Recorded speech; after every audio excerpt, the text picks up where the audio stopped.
नमस्कार दोस्तों, मैं अभिषेक साहू पढ़ लो जी यूट्यूब चैनल पर आपका स्वागत करता हूं।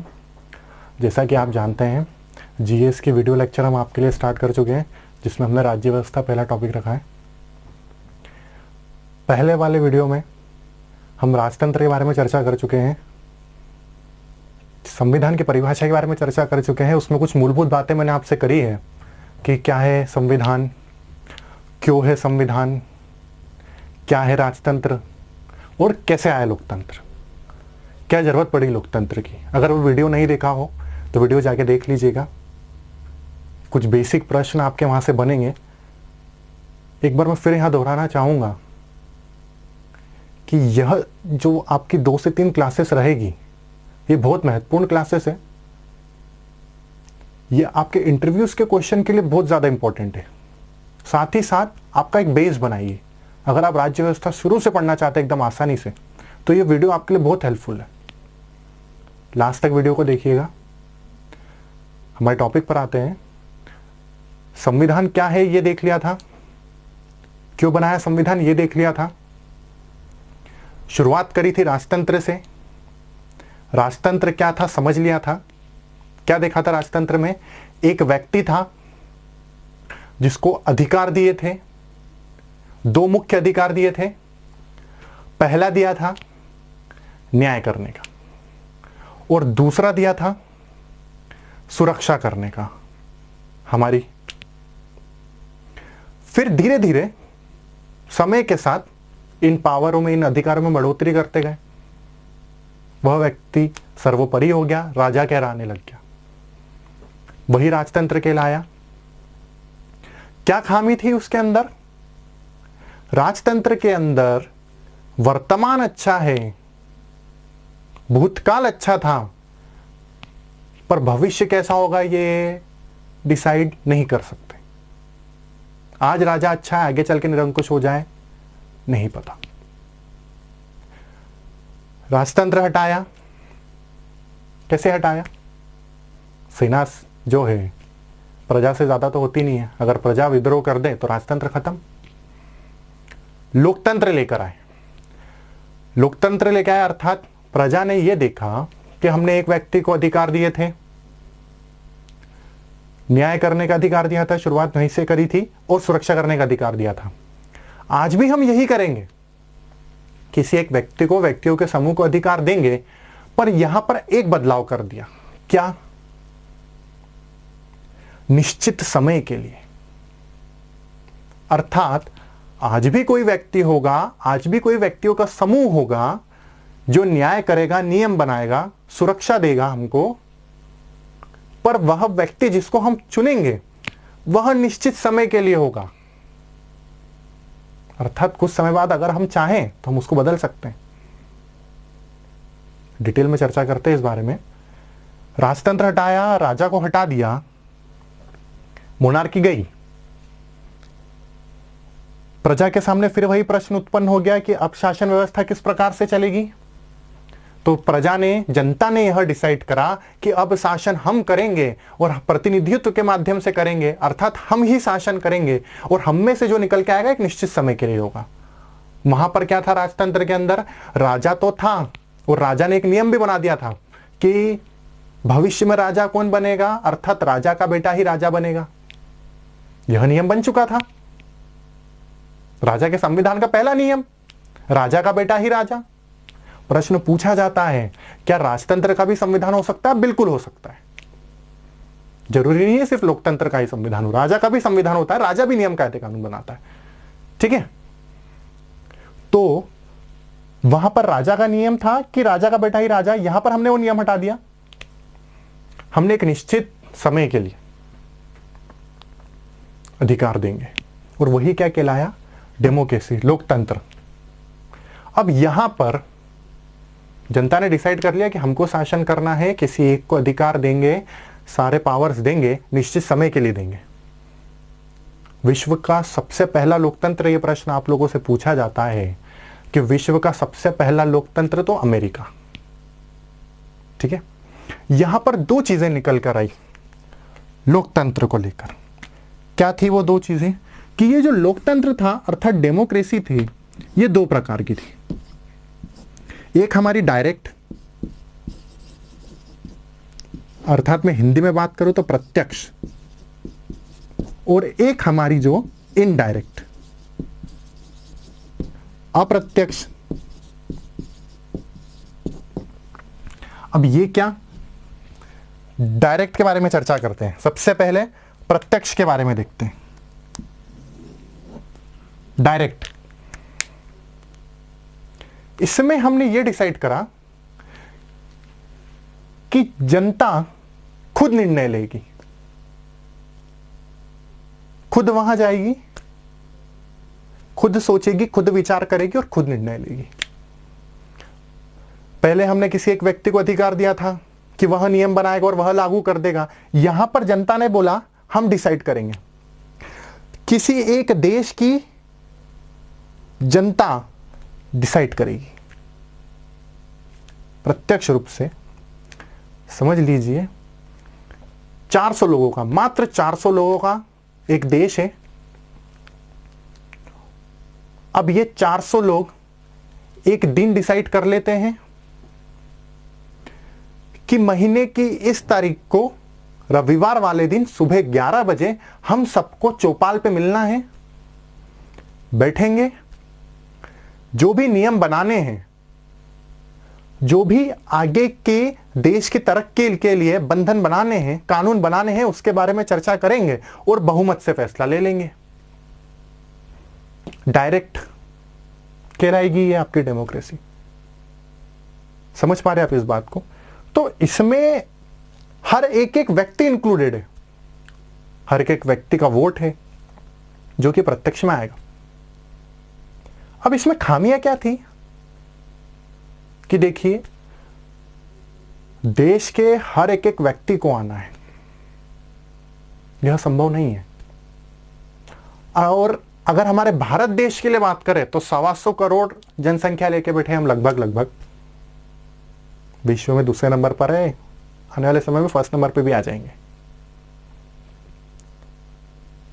क्या इतनी बड़ी जनसंख्या के लिए एक समय पर एक ही स्थान पर उपस्थित होना और निर्णय लेना संभव है? नहीं है। एक छोटा सा एग्जांपल लीजिए, आप कनेक्ट कर पाएंगे इससे। समझिए, देश की व्यवस्था, आर्थिक व्यवस्था सही नहीं है, कर बढ़ाना है। अब 10 रुपए कर है, एक छोटा सा एग्जांपल है, 10 रुपए कर है, बढ़ाकर 15 रुपए करना है। कितने लोग हाँ बोलेंगे? जो कुछ बुद्धिजीवी होंगे, जो बिल्कुल सोचेंगे देश के बारे में कि हाँ हो जाना चाहिए, वो कुछ हाँ बोलेंगे। अधिकतर लोग ना बोलेंगे। क्या सही स्थिति बनी? अधिकतर लोगों ने ना बोला तो क्या नियम बन पाएगा कि नहीं बन पाएगा? तो क्या सही स्थिति बन पा रही है? क्या सही नियम बन पा रहे हैं? नहीं।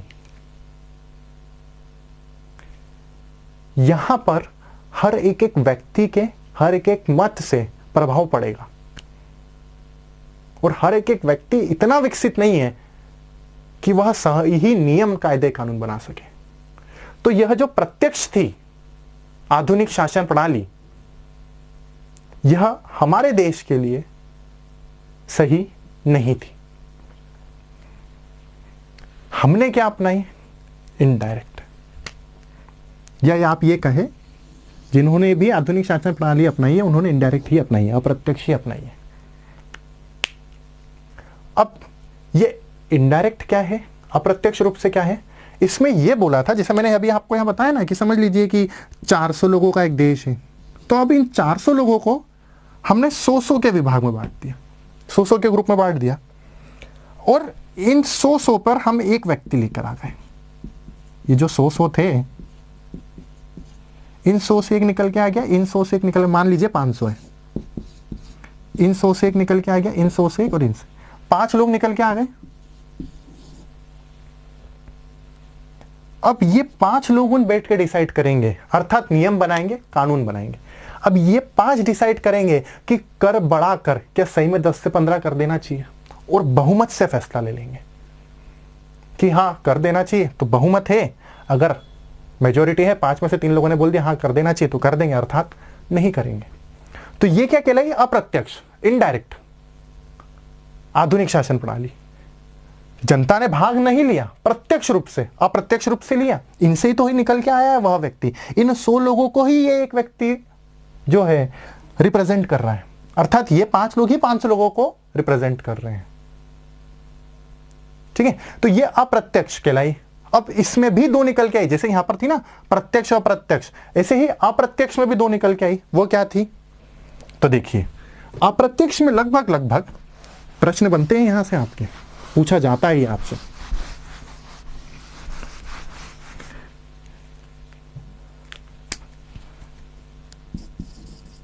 इनडायरेक्ट डेमोक्रेसी में, या मैं आपसे बात करूं अप्रत्यक्ष, तो यह अप्रत्यक्ष जो शासन प्रणाली है, आधुनिक शासन प्रणाली है, यह भी लगभग 2 प्रकार की। अब ये 2 प्रकार की कैसे? ध्यान से समझिएगा यहां पर। एक थी आपकी अध्यक्षात्मक,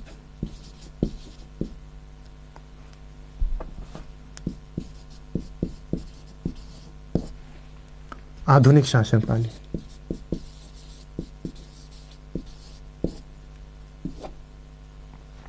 और एक थी आपकी संसदीय।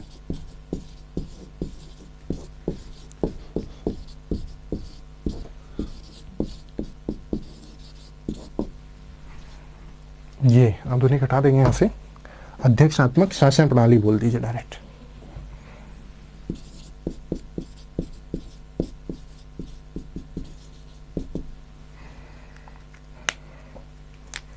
देखिए, अध्यक्षात्मक शासन प्रणाली में क्या बोला? यहां पर हम एक व्यक्ति चुनेंगे। एक व्यक्ति चुनेंगे मतलब यहां पर एक वह व्यक्ति होगा जिसको सारे अधिकार दे दिए जाएंगे नियम बनाने के लिए। कुछ लोग होंगे इसके साथ में जो इसकी मदद करेंगे, पर अध्यक्षात्मक में एक अध्यक्ष होगा जिसको सारे अधिकार होंगे। तो अब तो बात यहां वही उठ गई फिर से कि ये तो वही राजा जैसा, सारे पावर एक व्यक्ति के हाथ में। नहीं, यहां पर बात वह रखी गई कि यह जो व्यक्ति होगा एक निश्चित समय के लिए होगा। एक समय बाद जनता से फिर से चुन के आना होगा। अगर जनता चुनती है तो फिर से यह व्यक्ति अध्यक्ष कहलाएगा, अर्थात नियम कायदे कानून बनाएगा।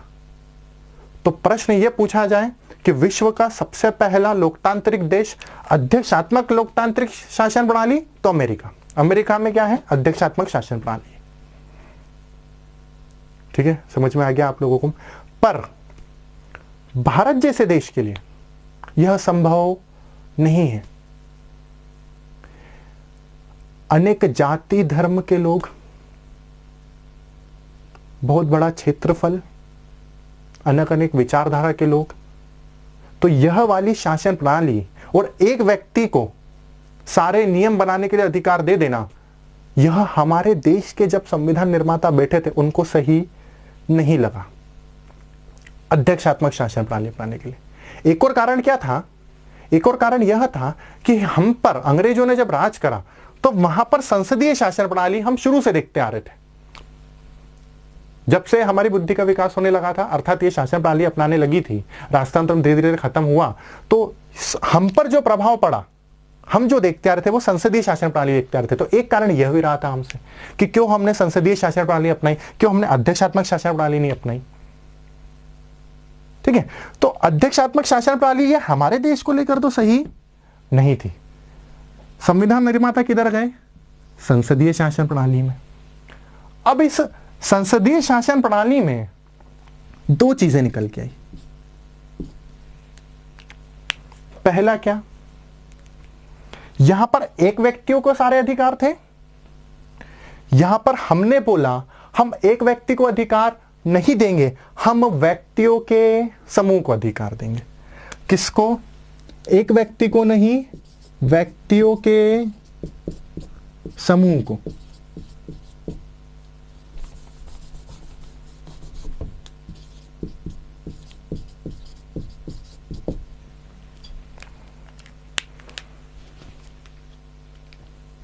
व्यक्तियों का समूह होगा, वह नियम बनाएगा जो कि लागू होंगे। यहां पर था एक व्यक्ति के हाथ में, यहां पर व्यक्तियों के समूह के हाथ में। तो एक तो ये था, और दूसरा हमने क्या करा, शक्तियों का विभाजन कर दिया। शक्तियों का विभाजन अर्थात इसको ऐसे समझिए, कुछ अधिकार दिए थे नियम बनाने के इस वाले इसमें, उसका विभाजन कर दिया। कैसे, वो भी मैं आपसे चर्चा करूंगा आगे। तो यहां पर एक व्यक्ति को अधिकार था, यहां पर व्यक्तियों के समूह को अधिकार दे दिया हमने, और साथ में कर दिया शक्ति का विभाजन। अब संसदीय शासन प्रणाली में ये दो पॉइंट हमको निकल के आ रहे हैं कि व्यक्तियों के समूह को और शक्ति का विभाजन। तो सबसे पहले वाले पॉइंट के बारे में चर्चा करते हैं, व्यक्तियों का समूह। एक छोटा सा एग्जांपल लेना चाहूंगा मैं आपसे। यहां पर आपके देश के प्रधानमंत्री वर्तमान में अगर हम बात करें तो श्री नरेंद्र मोदी जी, ठीक। अब मैं मध्य प्रदेश के सापेक्ष में आपसे बात करूं तो क्या आप में से किसी ने भी नरेंद्र मोदी को वोट दिया प्रधानमंत्री के लिए? सोचिए जरा इस बात पे एक मिनट के लिए। क्या आप में से किसी ने भी नरेंद्र मोदी को वोट दिया प्रधानमंत्री के लिए? जवाब है नहीं दिया। आप तो सोच रहे हो कि नहीं, हम तो वोट देने गए थे। आपने आपके क्षेत्र के सांसदों को वोट दिया, एमपीज को वोट दिया, मेंबर ऑफ पार्लियामेंट। उन व्यक्तियों ने, उन सांसदों ने मिलकर बोला, मोदी जी भी सांसद है, कि हमारा नेता कौन? नरेंद्र मोदी। और वह क्या कहलाए? प्रधानमंत्री। अर्थात एक व्यक्ति के हाथ में अधिकार नहीं दिया, उन सांसदों के हाथ में क्या था? पूरा अधिकार था, और उन्होंने बोला कि हम एक व्यक्ति चुनते हैं जिसको क्या है? प्रधानमंत्री कहा जाएगा। सारे मंत्री होते हैं, गृह मंत्री होता है, रक्षा मंत्री होता है, वित्त मंत्री होता है, मंत्रियों में जो प्रधान, वो प्रधानमंत्री। अर्थात व्यक्तियों के समूह को हमने क्या दे दिया? अधिकार दे दिया। दूसरी चीज हमने इसमें एक और क्या देख रहे हैं? शक्तियों का विभाजन। अब ये शक्तियों का विभाजन क्या है, तो इसके बारे में हम चर्चा करते हैं। शक्तियों के विभाजन में हम मेनली 3 पॉइंट देखेंगे कि कैसे क्या 3 शक्तियों को हमने विभाजित करा, और यहां से सारी चीजें आपकी क्लियर हो जाएगी। एक थी आपकी विधायिका, या मैं इंग्लिश में बात करूं तो लेजिस्लेटिव। एक थी आपकी कार्यपालिका, या मैं आपसे इंग्लिश में बात करूं तो एग्जीक्यूटिव। और एक थी आपकी, मतलब है, न्यायपालिका, जुडिशरी।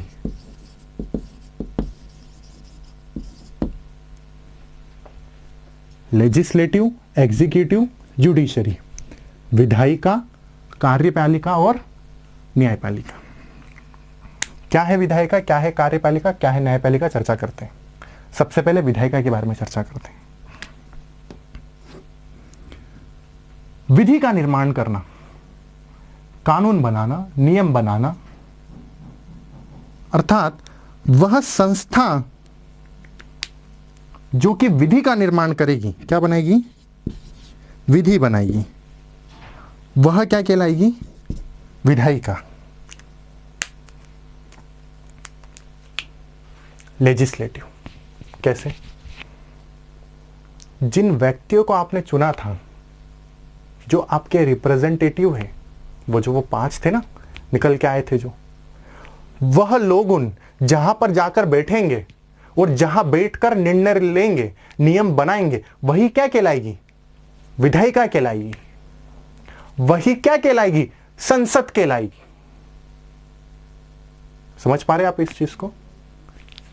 आपसे अगर कोई पूछे कि क्या है विधायिका, वह संस्थान जो उस देश के लिए विधि का निर्माण करती है वह क्या है? उस देश की विधायिका।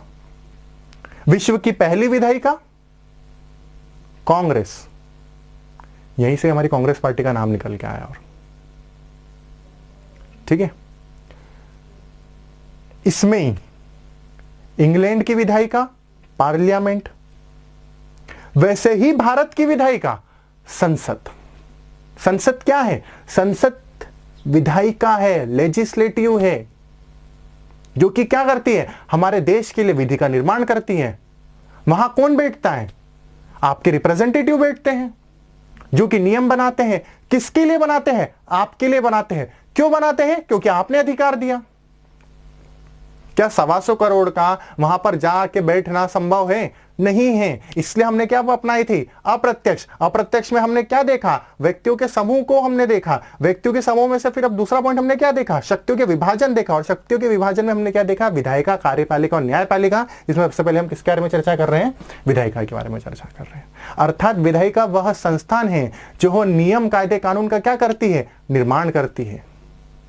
या हम यह बात कहें कि एक कमरा, एक बड़ा सा कमरा, जहां पर आपके प्रतिनिधित्व बैठते हैं, आपके रिप्रेजेंटेटिव बैठते हैं, जो आप में से ही निकल के आए और चर्चा करते हैं कानूनों के ऊपर, विधि बनाते हैं, वही क्या कहलाएगी? विधायिका, अर्थात संसद कहलाएगी। क्या कहलाएगी? संसद।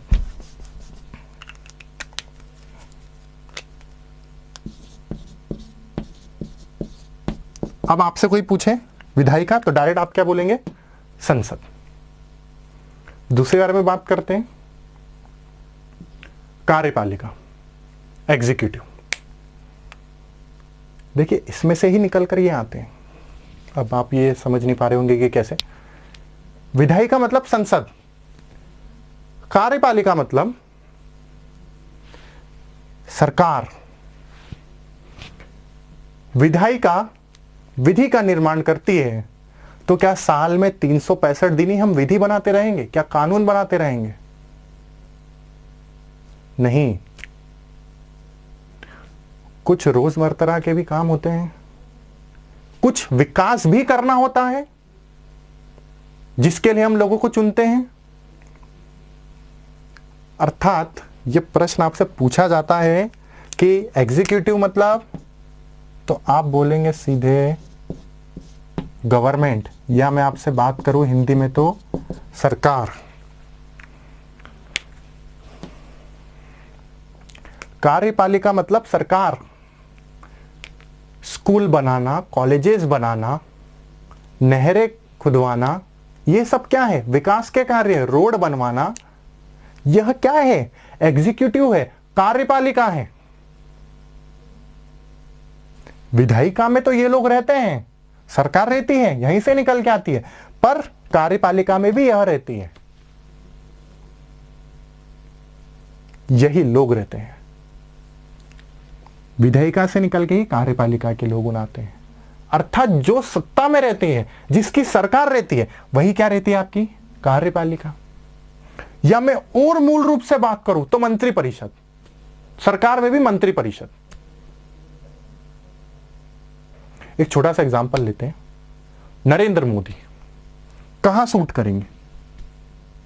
विधायिका में हैं, चुनकर आए हैं, संसद में बैठते हैं, चर्चा होती है, मत देते हैं।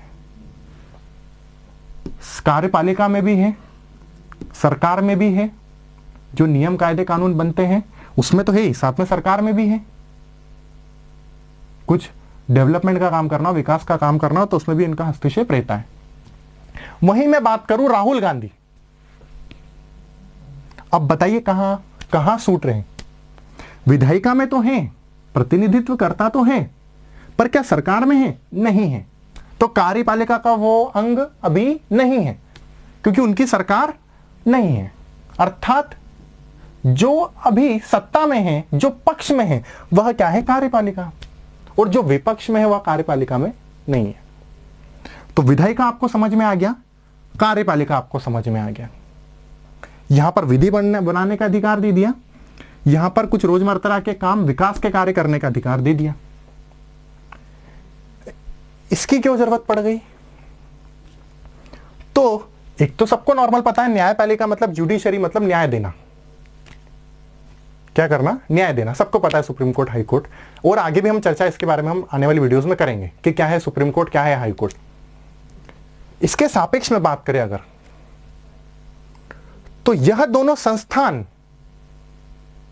संविधान के अनुसार कार्य करें, ऐसी कोई सी विधि नहीं बनाए जो कि संविधान का क्या करती हो? उल्लंघन करती हो। यह सब कौन देखेगा? यह सब देखेगी यह संस्थान, न्यायपालिका, या मैं कहूं एक प्रकार से मॉनिटरिंग करेगी। आज कोई भी अगर विधि बनती है, किसी जनता को वो सही नहीं लगती है, तो वो याचिका दायर करता है। अगर सही होती है तो याचिका ली जाती है। और प्रश्न ये भी पूछा जाता है, यहां से एक प्रश्न याद आ रहा था, मैं आपको बता देता हूं। संविधान का जो उल्लेख करने का अधिकार किसको है? तो एक छोटा सा प्रश्न है, न्यायपालिका को। अर्थात संविधान में क्या लिखा है उसको डिस्क्राइब करने का अधिकार किसको है? तो सुप्रीम कोर्ट को। न्यायपालिका में सुप्रीम कोर्ट को प्रश्न पूछा जाता है आपसे। ठीक है, तो हमने क्या करा, यहां पर शक्ति का विभाजन कर दिया।